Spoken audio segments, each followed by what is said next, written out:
Imagine this. It's Christmas week 1980. Deep within the Rendlesham Forest in England, right next to an American airbase buzzing with Cold War tension-seasoned U.S. airmen, guys just like you and me doing their duty far from home, witness something impossible. Strange lights descending silently into the trees, a craft unlike anything they'd ever conceived, and then a message not spoken, but downloaded directly into one man's mind.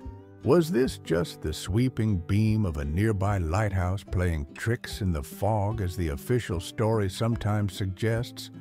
Or did something truly otherworldly touch down in those ancient woods? An event so profound, so baffling, that it's earned the haunting nickname Britain's Roswell. Over the next 40 minutes or so, we're going on a fascinating journey together. You'll hear the chilling first-hand accounts directly from the soldiers who stood face to face with the unknown that night. We'll uncover recently declassified CIA documents that reveal a top-secret psychic mission. Yes, you heard that right, psychic. Tasked with investigating this very incident years later, and what they found is mind-blowing. And finally, we'll connect the dots, exploring the startling possibility that Rendlesham wasn't just a one-off fluke, but maybe a single revealing thread in a much larger, stranger cosmic tapestry unfolding right under our noses. Have you ever found yourself looking up at the vast night sky, maybe on a quiet evening, and just felt that sense of pure wonder, that little spark inside, asking what else could possibly be out there beyond the familiar? Well, hold on to that feeling of wonder. Before we delve into the declassified files and decipher those cryptic messages, let's first travel back in time and truly set the scene for what unfolded on those cold December nights. Let's first travel back in time and truly set the scene for what unfolded on those cold December nights. We're heading across the pond to Suffolk, England. Picture a dense pine forest called Rendlesham stretching for miles. Right on its doorstep sat two crucial American air bases, RAF Bentwaters and RAF Woodbridge. Now, this wasn't just some sleepy countryside outpost. We're talking about the height of the Cold War. These bases were vital NATO installations, humming with activity, likely even safeguarding nuclear assets. A place where security was ironclad and the personnel were highly trained observers. It's into this charged atmosphere just after Christmas Day 1980 that a series of events began that would puzzle investigators for decades. You heard me call it Britain's Roswell earlier, and that comparison isn't made lightly. Just like the famous incident in New Mexico that many of us grew up hearing about, Rendlesham involves credible military witnesses, claims of recovered physical evidence, close encounters with unconventional craft, and frustrating layers of alleged government secrecy and conflicting stories. Both incidents stand as towering question marks in the landscape of the unexplained, but Rendlesham has its own unique flavor, perhaps even more complex than Roswell in some ways. This wasn't just a single blip on a radar screen or a fleeting light in the distance. We're talking about multiple nights of activity encounters involving not just enlisted men, but senior officers, like the deputy base commander himself, Lt. Colonel Charles Halt, who recorded his investigation as it happened. Reports of a landed craft, strange hieroglyphic-like symbols, physical traces left on the forest floor, indentations, burn marks, even elevated radiation levels detected later, and perhaps most mind-bendingly, that bizarre direct communication, the binary code downloaded into Sergeant Jim Penniston's mind. This goes far beyond swamp gas or lighthouse beams. Think about it. If your neighbor, a trained professional like a pilot or an engineer, told you they saw something truly unexplainable up close, something that left physical marks, you'd likely take their account seriously, right? Now, multiply that by numerous trained military observers at a high security base. It's a powerful reminder, isn't it, that sometimes the most extraordinary reality-bending events don't happen in some far-off mystical land. They can unfold right next door to places grounded in procedure and protocol, forcing even the most disciplined minds to confront the utterly unknown. It challenges us to consider that maybe, just maybe, the world is a little stranger, a little more mysterious than we often allow ourselves to believe. And believe me, the layers of strangeness in this case just keep peeling back, including that classified remote viewing mission we glimpsed earlier, which adds a whole other dimension we'll explore soon.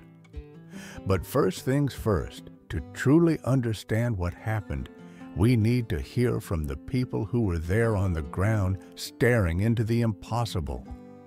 Now let's meet the men who stood face to face with the phenomenon in Rendlesham Forest. Now let's meet the men who stood face to face with the phenomenon in Rendlesham Forest. Our story picks up in the freezing cold early hours of December 26, 1980. Security airmen patrolling near RAF Woodbridge spot unusual lights descending into the forest just beyond the base perimeter. Nothing scheduled, nothing identified. Something was out of place.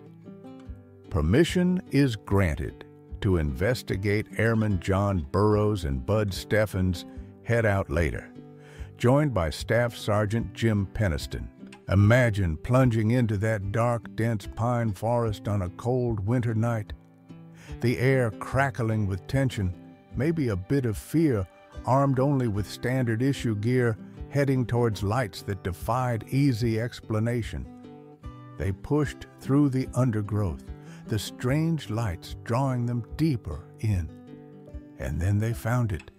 Not just lights, but a distinct physical object, resting silently in a small clearing. Penniston and Burroughs described a craft unlike anything they knew. It wasn't huge, maybe about 9 feet long on each triangular side, standing about 6 feet high. At its center, its surface was described as smooth dark, perhaps like obsidian or dark glass, yet metallic. It emanated a palpable energy. Some reported static electricity in the air, a strange distortion of sound, almost like time itself was slowing down around it. Multicolored lights pulsed softly from its surface, casting eerie shadows amongst the pines. Penniston, driven by a mix of duty and sheer disbelief, cautiously circled the object. That's when he noticed them, symbols etched onto its hull. Not quite hieroglyphics, not quite circuitry, but something unique, intricate. He pulled out his standard issue notebook, sketching, furiously documenting what he saw. Then he made a decision that would change his life forever. He reached out and touched one of the larger symbols. Instantly, his mind wasn't his own. He described an overwhelming flood, not of words, but of raw data ones and zeros cascading through his consciousness. Binary code. For those unfamiliar, that's the fundamental language of computers, the simplest way information can be encoded. Yet here, it was being transmitted telepathically from an unknown craft in the middle of an English forest. Alongside the code, he perceived a message. This craft was from the future, its occupants facing dire genetic problems, and Earth was part of their desperate mission.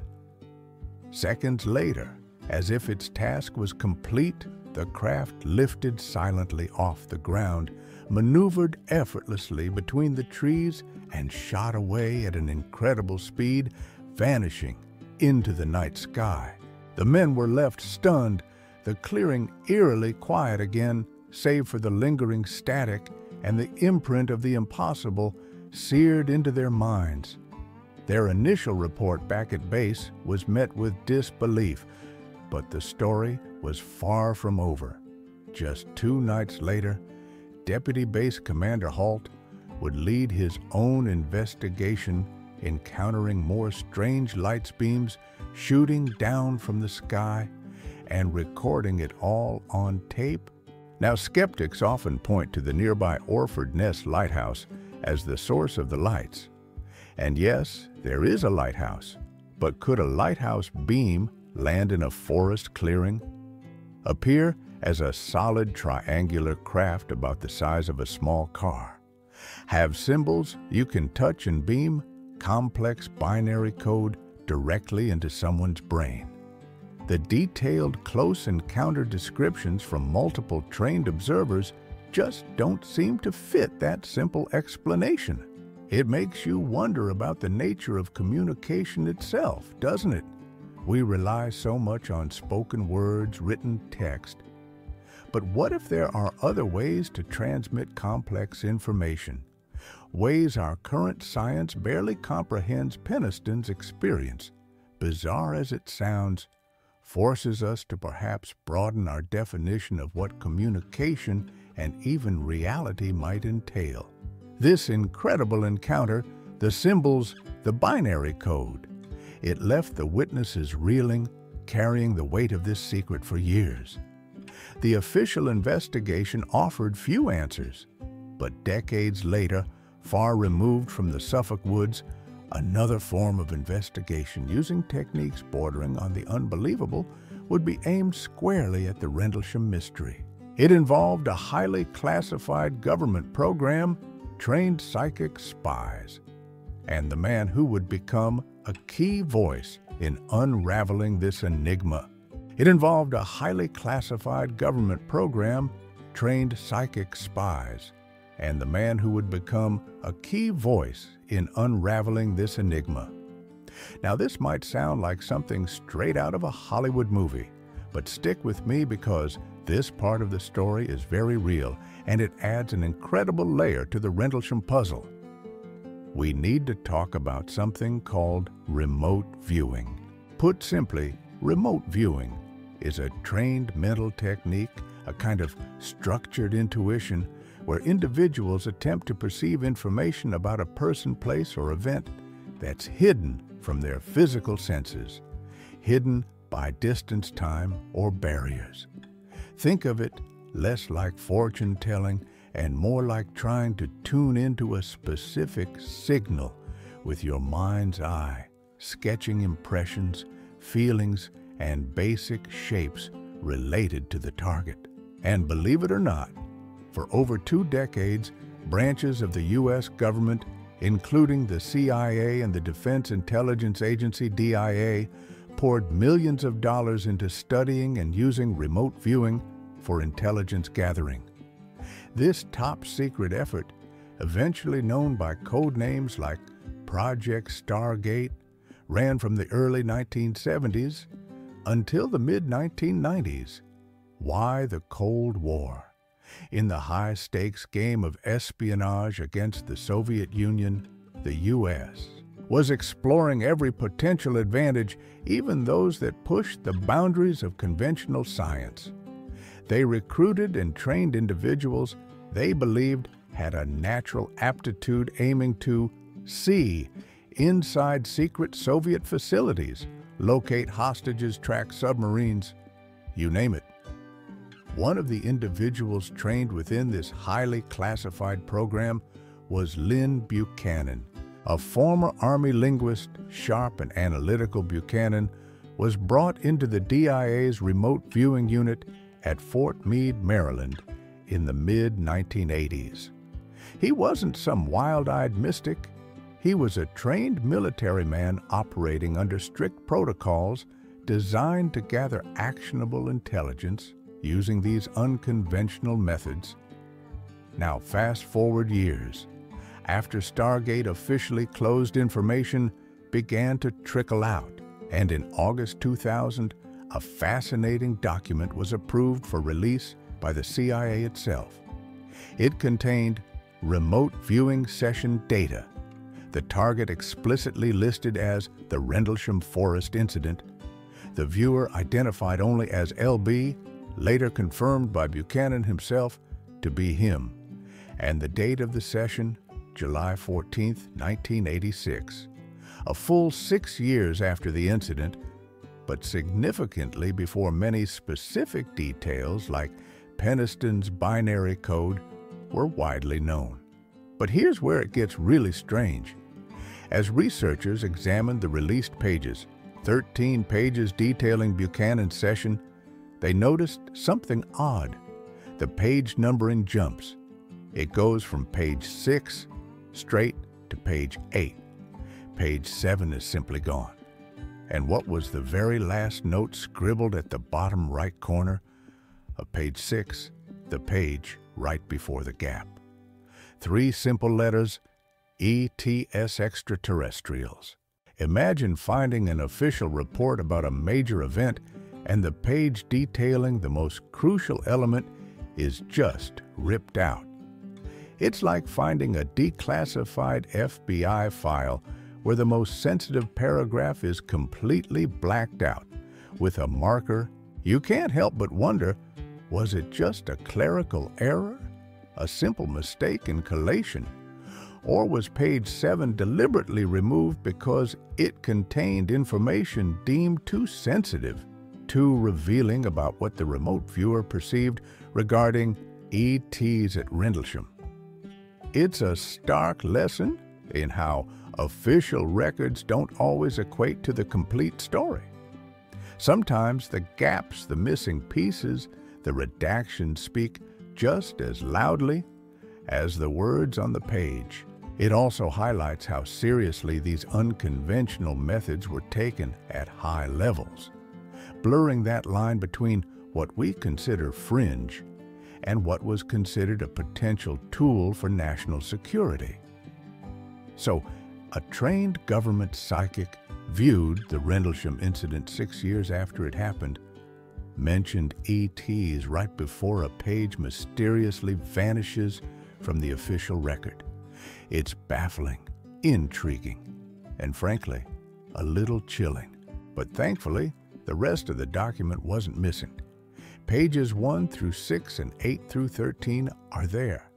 So what exactly did Lynn Buchanan see in his mind's eye during that 1986 session when he focused his attention across time and space onto that mysterious craft in the forest?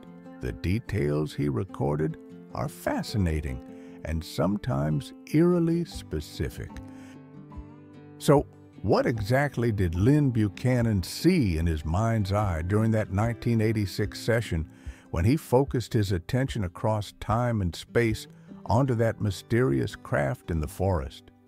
Remember, under strict remote viewing protocol, the viewer often isn't told what they're viewing, only given coordinates or a coded target reference. They report raw sensory data, textures, sounds, colors, shapes, even smells or tastes, and basic concepts, trying to keep their analytical mind from jumping to conclusions too early. In the available pages of his session report, Buchanan starts describing sensations related to the target. He perceives something smooth, rising, curving.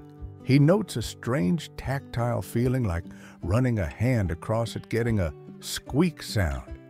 His analytical mind briefly overlays this with the feeling of like graceless skin on a banister, an odd but specific sensory comparison. He sketches the exterior as black, shiny, clearly an object, not a natural formation. Then his perception shifts as if performing a cutaway view. In his mind's eye, looking inside this black object, he describes an area with dim red indirect lighting. The surfaces inside are also smooth, hard, and feel rising. It's here he uses the term man-made. Now, in Stargate lingo, man-made didn't necessarily mean made by human beings. As Buchanan later explained it, was their shorthand for anything manufactured as opposed to natural. Like an anthill is man-made by ants, distinct from the natural dirt around it. So whatever this object was, his perception told him it was engineered. His mental viewpoint moves again deeper inside into a different area. The lighting changes to a very dim, dull, yellowish hue. He perceives a curved place feeling empty, like a passage. It feels dark, noisy in some way, and significantly unoccupied. This leads him to conclude the object is likely unmanned, a drone perhaps being controlled from elsewhere.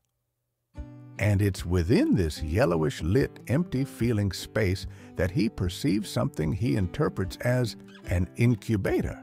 He reported a distinct sense that something young was associated with this area. Based on the sum of his perceptions, in this part of the session, his analysis leaned towards the idea that this craft wasn't just scouting, but was searching for an ideal location. Once found, this incubator might open deploying whatever living thing, whatever young person, as he put it, was inside, providing it a new home. How does this remote viewing data stack up against Sergeant Penniston's direct encounter 6 years earlier? There are intriguing overlaps. Both describe a distinct, black, smooth, manufactured craft present near Rendlesham. But the type of information is different. Penniston experienced the exterior, the symbols, the direct telepathic communication and binary code. Buchanan, viewing remotely years later, perceived interior details Penniston couldn't see. The red and yellow lit areas, the sense of it being unmanned, and this provocative incubator concept. He didn't report seeing the specific symbols Penniston sketched, but his session did end right before that missing page labeled E.T.s. It's a fascinating example of how different perspectives, even unconventional ones like remote viewing, might offer different pieces of the same puzzle. Neither perspective invalidates the other. Instead, they might complement each other, providing clues about both the exterior and potential interior or purpose of the phenomenon. It reminds us that sometimes understanding a complex event requires piecing together information gathered in very different ways. So, Buchanan's remote viewing paints this picture of an unmanned drone potentially carrying some kind of biological payload in an incubator scouting locations on Earth. It adds strange new layers to the Rendlesham enigma. But one fundamental question still loomed large, both for the original witnesses staring up at the craft and for the remote viewers trying to perceive it. What made this thing fly? How was it powered? Buchanan would actually be tasked with viewing that specific aspect too, in later sessions, leading him to encounter something even more perplexing, something he simply called the black box, leading him to encounter something even more perplexing, something he simply called the black box. You see, after that initial remote viewing session describing the craft's interior, Lynn Buchanan was apparently given other more specific tasks related to the phenomena around Rendlesham and RAF Bentwaters. One key target: figure out how these things moved. What was their propulsion system? According to Buchanan, what he perceived wasn't anything like engines or rockets as we know them. He described the power source as a very small enclosed thing. Strangely, it didn't seem to be physically hooked up to the main body of the craft with wires or pipes. Instead, it was somehow generating a powerful field of energy around the craft, and that field was responsible for its movement. Think of it less like an engine pushing a car and more like generating a bubble or warp field that the craft rode within. But here's the kicker. When Buchanan was instructed by his session monitor to mentally move inside this small enclosed energy container to understand how it worked, he couldn't do it. He described hitting a complete mental block, an inability to perceive its inner workings. It was impenetrable to his remote viewing sense. That's why it gets referred to as a black box, not necessarily because it was literally black, but because its internal mechanism remained completely opaque, a total mystery. He even felt this impenetrable quality was something he'd brushed up against in that initial 1986 session when trying to probe deeper into the craft's core. Now, what makes this even more fascinating is that this concept, a small, incredibly powerful, seemingly self-contained energy device, popped up in Buchanan's remote viewing work on other baffling mysteries completely unrelated to Rendlesham on the surface. Coral Castle down in Florida, there's the enduring mystery of Coral Castle, built single-handedly by Edward Leeds Calnan in the early 20th century. How did one small man quarry move and precisely place coral blocks weighing many tons, some over 30 tons heavier than the stones at Stonehenge? Using only simple tools, Buchanan was tasked with viewing this, his perception. It wasn't levers or hidden hoists, nor exotic sound waves, as some theorize. He perceived Leeds Calnan using some kind of object that emitted an energy field capable of neutralizing gravity, locally making those colossal blocks essentially weightless and easy to maneuver. A portable black box for gravity manipulation. Visual show, impressive photos, videos of Coral Castle's massive stones. The Utsurobune. Then there's the centuries-old Japanese legend of the Utsurobune, or hollow ship, recorded in texts from 1803.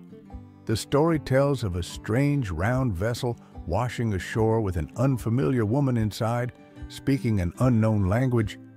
She carried a small square box that she guarded fiercely, allowing no one near it.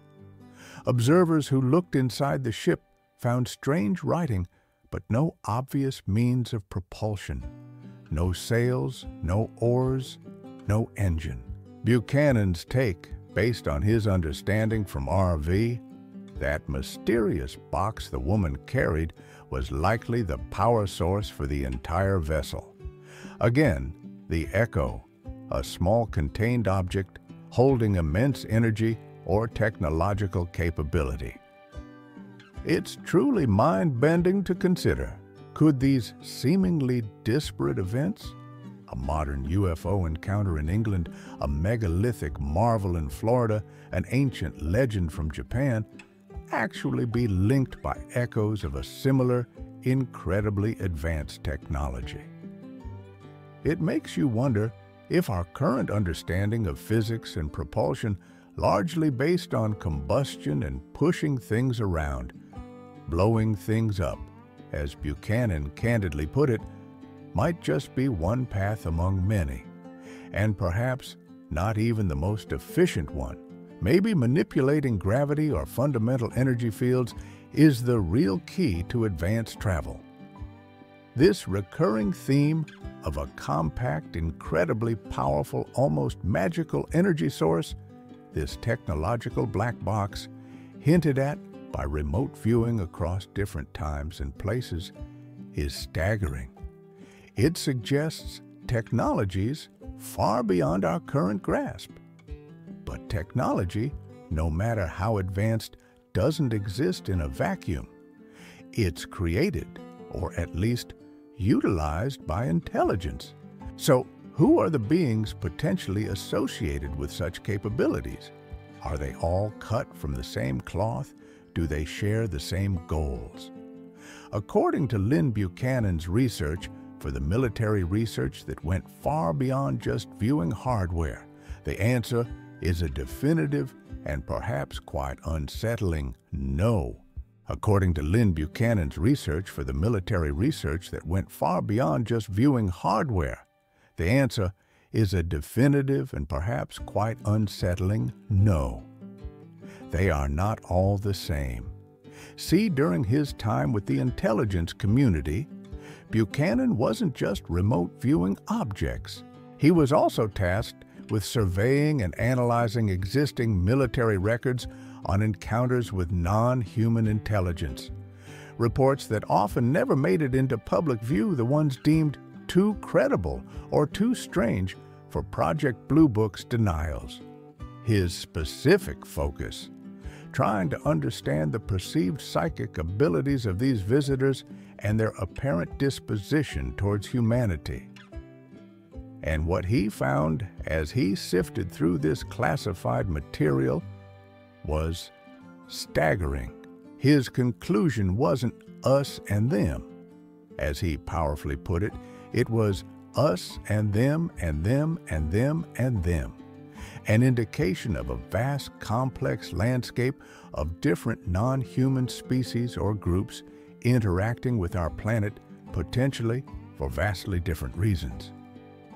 To make sense of this complexity, Buchanan proposed a simple but profound framework based on two key axes.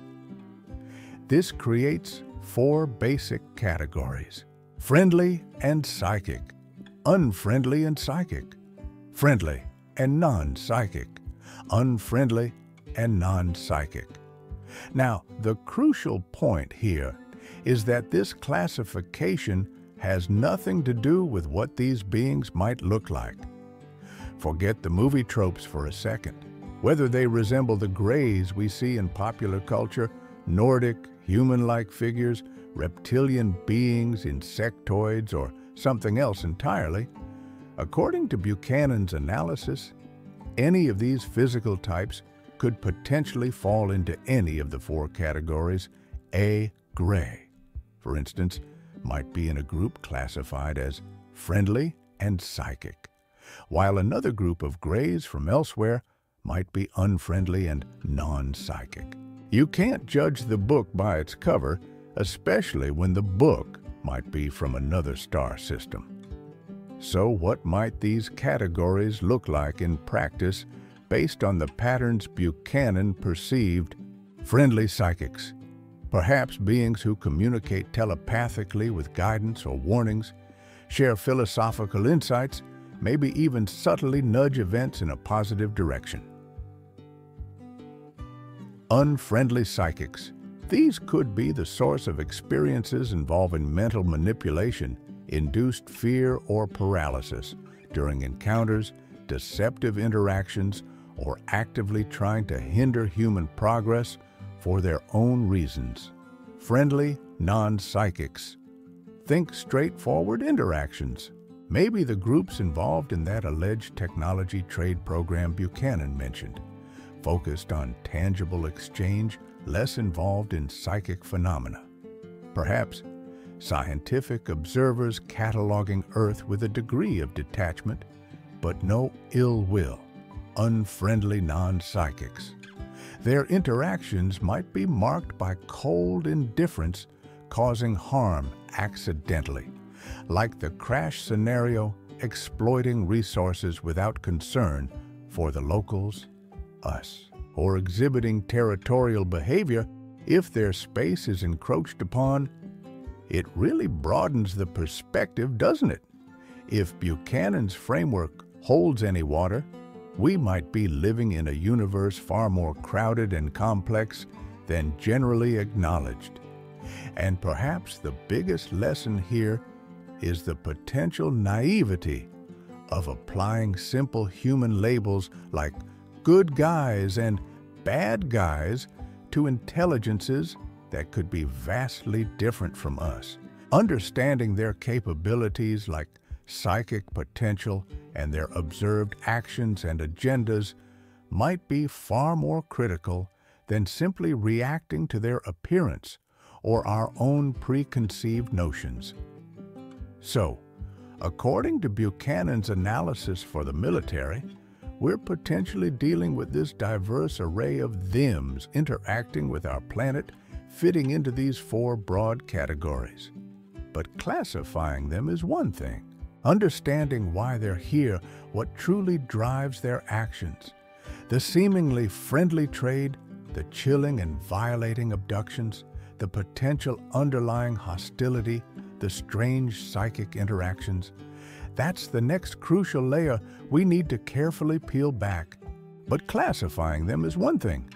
Understanding why they're here, what truly drives their actions, the seemingly friendly trade, the chilling and violating abductions, the potential underlying hostility, the strange psychic interactions.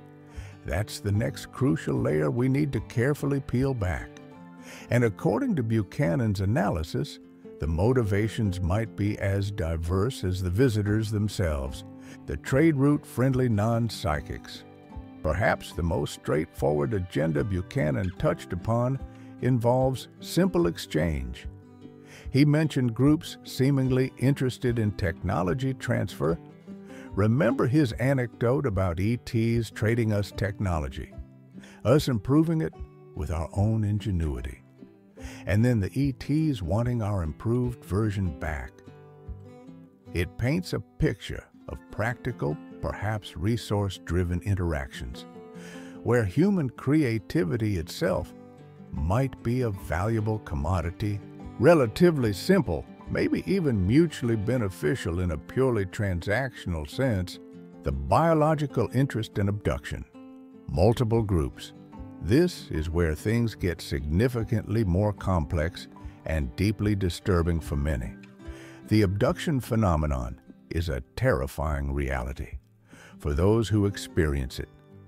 Buchanan suggested that some abductions, potentially by groups he categorized as friendly psychics, including an experience he claimed himself, might have a medical or biological motive, studying human physiology, perhaps harvesting antibodies or genetic material for their own medical needs. But let's be clear, even if the intent isn't perceived as hostile by them, the experience is often traumatic and violating for the human involved. How can friendly coexist with such fear and violation? It's a stark question, perhaps highlighting an unbridgeable gap in ethics or understanding between species. And tragically, other abductions might be linked to different, less friendly agendas. The hybridization program, long-term survival. Agendas possibly tied to hybridization. This controversial theory, hinted at in Penniston's initial genetic problem message, suggests some ET groups might be engaged in a long-term program to create human ET hybrids. Why? Perhaps as a survival strategy for their own race, creating beings better adapted to thrive, maybe even here on Earth. Buchanan asserted, based on his research, that one specific type of ET has been successfully mixing its genetics with humans for centuries and is poised to become more dominant. The implications, genetic manipulation, the potential replacement of Homo sapiens, are profound and unsettling, raising fundamental questions about identity and our future as a species. The psychic arms race, the core conflict.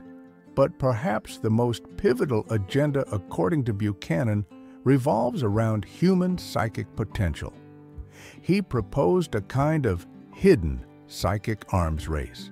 The friendly psychics, he argued, see humanity's latent psychic ability, our potential for vast range, seeing across the universe and time, as incredibly valuable.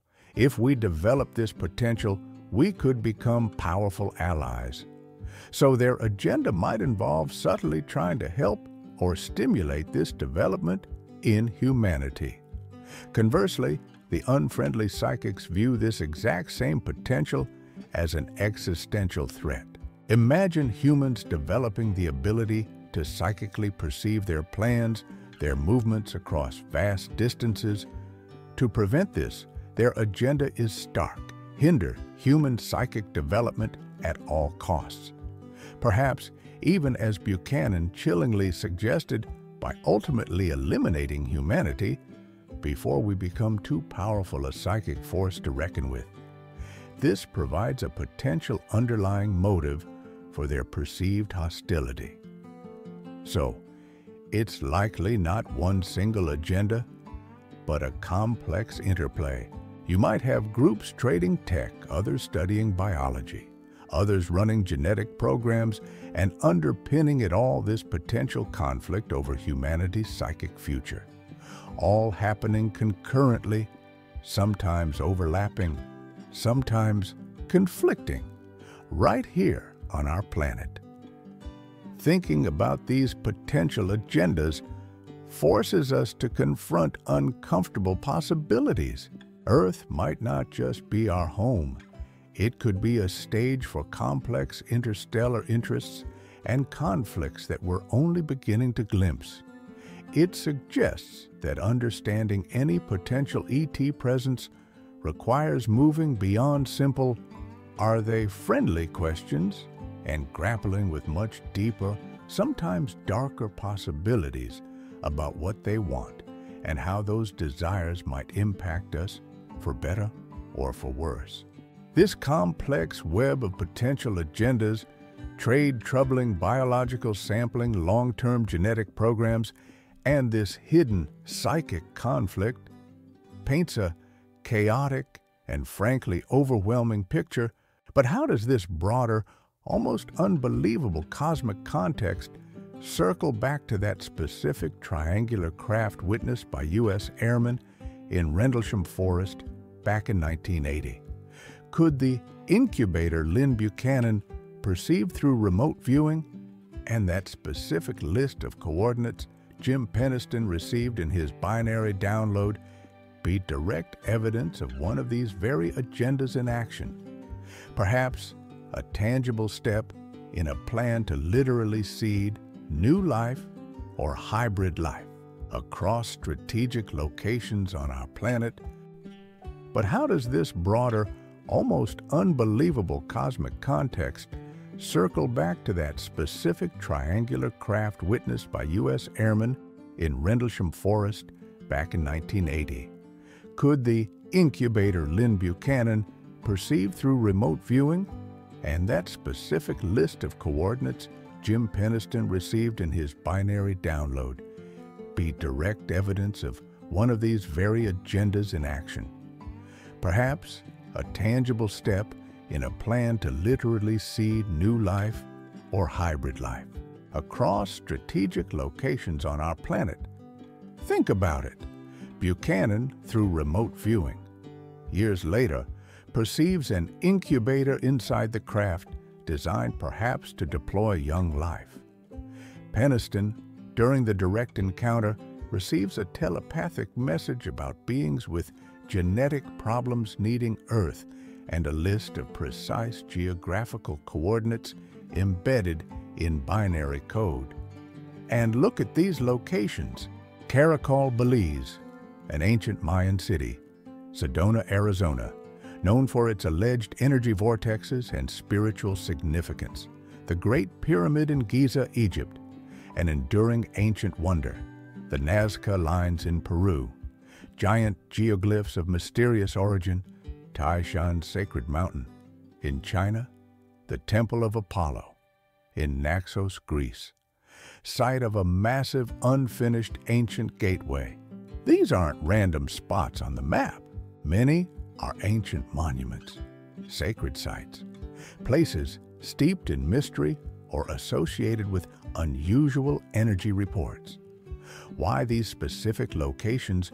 Were they chosen for their environmental suitability, their energetic properties? Were they perhaps locations of previous interactions or even older seedings? The list itself strongly suggests a targeted global plan.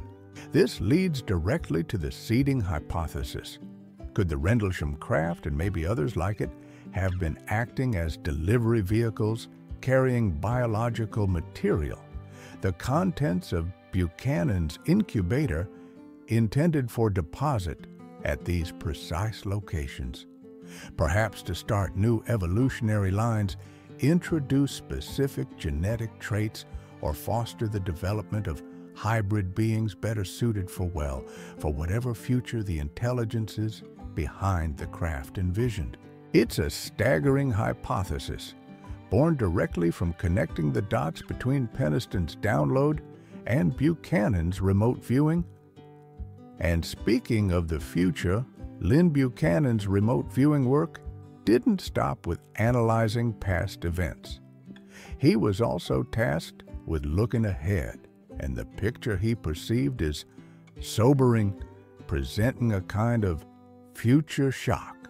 The 2012 tipping point. He came to view December 21, 2012, a date famous for end-of-the-world predictions.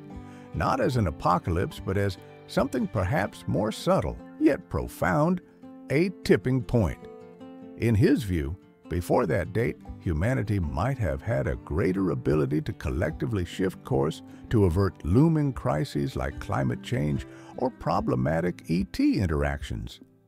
After that point, he felt certain trajectories became much harder, perhaps impossible to change. The 2050 outlook. Looking further ahead towards 2050, his remote viewing painted a picture of a drastically changed world, a significantly reduced human population society, becoming largely agrarian with very few large functioning cities. He perceived this massive die-off not resulting from a global nuclear war, but from other factors. Perhaps the poisoning of the atmosphere or food supply he mentioned elsewhere. Hybrid replacement. And he connected this potential future die-off directly to the hybridization agenda. His perception suggested a future where baseline Homo sapiens sapiens might become largely obsolete, potentially replaced by human E.T. hybrids carrying those ancient E.T. genes he believed were already present in humanity. Hybrids perhaps better equipped or intended to inherit the Earth. Now, it is absolutely crucial to emphasize these future visions are derived from Lynn Buchanan's interpretations of remote viewing data. Remote viewing itself is a controversial practice not accepted by mainstream science. These are not proven facts or prophecies set in stone. They represent one person's perceptions filtered through their experiences within a classified, unconventional government program. It's fascinating, it's thought-provoking, but it's vital we approach such predictions with critical thinking and healthy skepticism. What this part of the story really highlights is the potential interconnectedness of things. How a single localized UFO incident from 1980 could ripple outwards, potentially touching upon ancient global sites, complex hidden agendas, and even speculative, challenging visions of humanity's long-term future. It's a powerful reminder that sometimes pulling on one strange thread can unravel an entire tapestry you never expected. This potential seeding program, linking Rendlesham's craft to global coordinates and startling future visions, pushes the enigma into truly mind-bending territory. Yet, even within Jim Penniston's original binary code download, there were fragments, cryptic phrases that remained even more obscure than the coordinates, hinting perhaps at concepts of consciousness control or origins, almost beyond our current ability to grasp. Hinting perhaps at concepts of consciousness control or origins almost beyond our current ability to grasp. While the coordinates within Jim Penniston's binary download offered tantalizing mappable clues, other fragments of the message remain profoundly enigmatic, pushing the Rendlesham mystery into even stranger territory. let's look at two of the most baffling pieces that decoders have wrestled with: eyes of your eyes. What could this possibly mean? This phrase, eyes of your eyes, appeared within the decoded text. Is it purely metaphorical, a poetic way of saying see things from our perspective, or perhaps referring to some kind of inner vision or deeper awareness? Or could it be something more literal, more technological, a reference to incredibly advanced surveillance, seeing through our own senses? Then there's the truly mind-bending interpretation some researchers have cautiously explored. Could it hint at the concept of consciousness itself? The idea, found in some fringe theories and paranormal accounts of non-human intelligence potentially operating within or through a human host, literally seeing through your eyes. It's deeply speculative, of course, but the ambiguity of the phrase itself leaves these unsettling doors open. Origin year 8100. Alongside the coordinates and cryptic phrases, the download also contained this designation, Origin year 8100. To this day, no one is entirely sure what it signifies. Is it a date far off in our future? AD 8100? Does it refer to the distant past, 8100 BC, roughly 10,000 years ago? Could it be some kind of galactic coordinate, a star date from an alien calendar, or a designation for a particular mission or entity? We simply don't know. It remains one of the most persistent and frustratingly unsolved pieces of the entire Rendlesham puzzle. What's striking about these elements, eyes of your eyes, origin year 8100, and the very act of a telepathic binary code download, is that they seem to point beyond just advanced hardware or propulsion systems. They touch upon much deeper, more fundamental questions about the nature of consciousness communication that transcends language, the possibility of external influence or control over perception, and even the very concepts of identity and origin. Unlike coordinates we can pinpoint on Google Earth, these fragments challenge our basic ways of thinking and understanding the universe. They represent the truly alien aspect of the encounter, not just in terms of potential beings from elsewhere, but in terms of concepts that might be fundamentally foreign to current human experience. And perhaps it's healthy to acknowledge that. Sometimes we encounter phenomena that simply don't fit into our neat boxes of understanding. Not yet, anyway. It serves as a potent lesson in intellectual humility, doesn't it? In our quest for knowledge, especially when dealing with the profound unknown, perhaps the most honest position is sometimes simply to admit the limits of our comprehension. Recognizing genuine mystery and being willing to sit with unanswered questions without forcing premature conclusions might be just as important as finding the answers themselves. The Rendlesham Code reminds us that the universe might not just be stranger than we imagine, it might be stranger than we can imagine. These deeply strange fragments, eyes of your eyes, origin year 8100, embedded within the Rendlesham Code, leave us hovering on the very edge of understanding, hinting at realities far removed from our everyday lives. They add yet another layer of profound, almost philosophical mystery to an already baffling case. And perhaps it's precisely this level of high strangeness, this touching upon core concepts of consciousness, control, and origins that helps explain the decades of official denial, the frustrating silence, and the alleged cover-up that have shrouded the Rendlesham Forest Incident since those fateful nights back in 1980.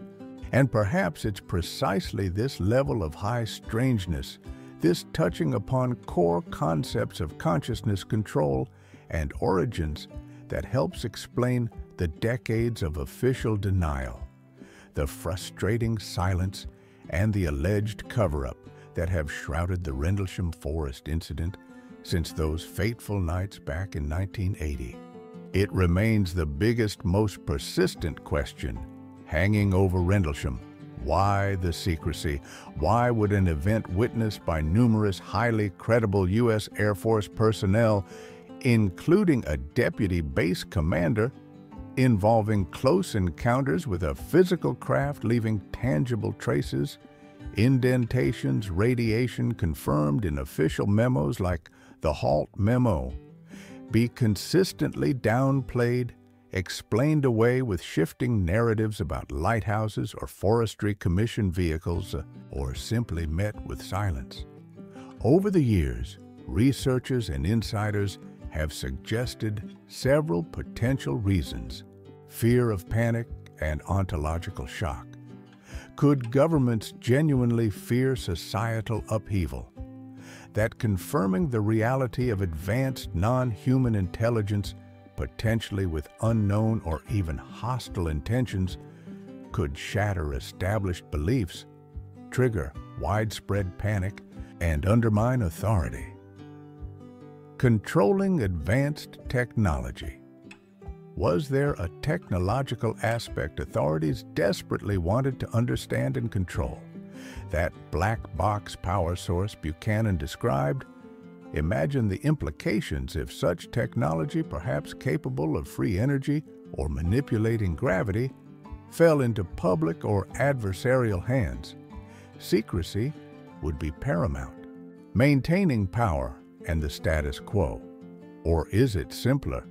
Is it about preserving existing power structures, economic systems built on fossil fuels, and controlling the narrative after all information, especially information this profound, is power? Whatever the reasons, the contrast remains stark. On one side, you have decorated military witnesses, men trained to observe and report accurately, sticking to their detailed accounts for decades, often at great personal cost. On the other side, a shifting, often dismissive official narrative from both British and American authorities that fails to adequately address the specific, high strangeness details reported by those very witnesses. But the story doesn't end with secrecy. Rendlesham, along with countless other baffling encounters, has fueled a growing, persistent push for transparency and disclosure. We see it today, even reaching the halls of power, with recent U.S. congressional hearings on UAPs, unidentified aerial phenomena. More and more people, including former military and intelligence officials, are demanding answers, pushing for data release, acknowledging that something unexplained is happening in our skies. And as Rendlesham suggests, sometimes even on our ground. Perhaps the enduring lesson of Rendlesham lies in the courage of those who witnessed the impossible and dared to speak out, reminding us of the importance of questioning official narratives and seeking truth even when it's uncomfortable or inconvenient. It forces us to confront the vastness of the unknown, the potential limits of our own understanding, and the complex relationship between government secrecy and the public's right to know about events that could fundamentally alter our perception of reality and our place within the cosmos. 40 years on the Rendlesham Forest Incident remains an unsettling enigma, a powerful cocktail of credible witnesses, baffling technology, cryptic messages, psychic espionage, and persistent secrecy. It stands as a stark reminder that there may be far more happening on our world and beyond it than we are currently permitted to see. What else are we not being told? And when will we finally know the truth?